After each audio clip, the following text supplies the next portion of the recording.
Okay, so can you give us a few reasons why the New Testament documents are not historically reliable? Christian fundamentalists, or as Bob would say, I was a teenage fundamentalist.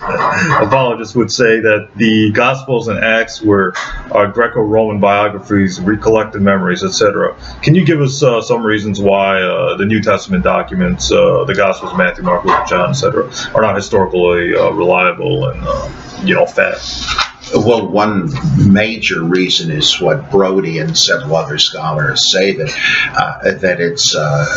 the stories look like rewrites of Old Testament stories, and then you have to ask, what is more likely, that a man was walking on water, changing water into wine, healing the sick with a word, all this stuff, raising the dead, or that somebody rewrote a bunch of well-known stories where ancient legendary heroes had done this? There's no way it's going to be considered more probable that, he raised Lazarus from the dead after 4 days and he stilled the storm and all that. We weren't there. We don't know what happened. All you can do is to say, what's more probable?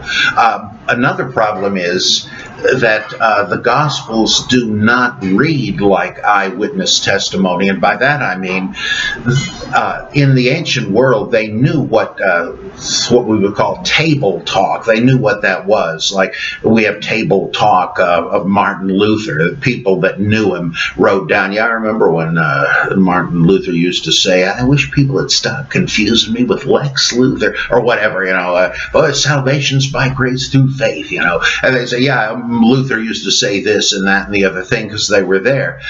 We even have table talk of Hitler. I read a book about the impenetrable philosopher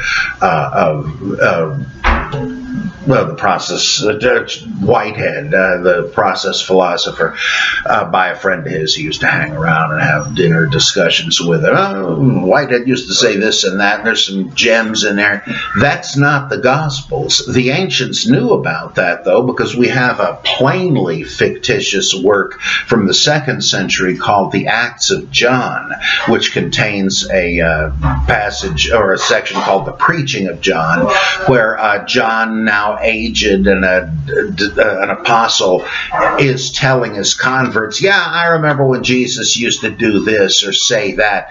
When you look at the content, it's obviously fictitious. It's wilder than the Gospels. But the point is, that writer knew what eyewitness testimony would sound like, but the Gospels are not like that. They're short little nuggets, little anecdotes and episodes like we find about the Greek philosophers.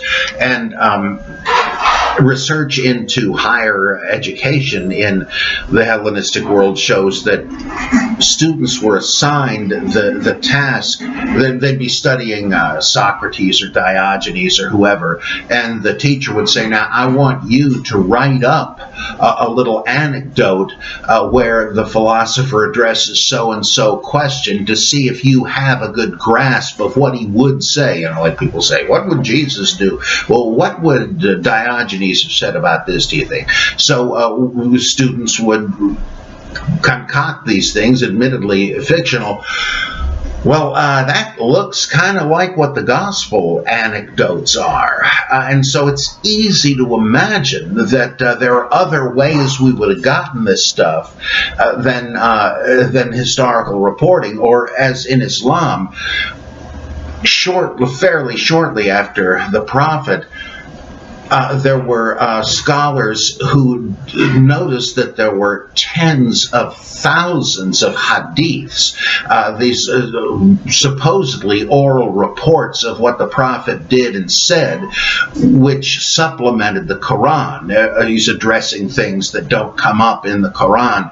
Well, these devout Muslims knew there is no way all of this could go back to the Prophet Muhammad. And so they set up criteria to weed out the fake ones and still came up with thousands of hadith. Well, and it was even known at the time that, in fact, there's I can almost remember the wording, there is no circumstance in which a holy man is more likely to lie than in matters of religion. And there's even a hadith where Muhammad is made to say that people will be creating these, but if they promote piety, that's all right. And I think the same thing accounts for the Gospels, especially when you find that Jesus is made to say 3 or 4 different things about fasting. Now, what was he, a multiple personality? Did he keep changing his mind? No, it's obvious that people had their own opinions, and to drive them home, they'd say, well, yeah, this isn't just my opinion. The Son of God said this. And there's just too many other possibilities, and the deck is stacked against the historical accuracy of the Gospels.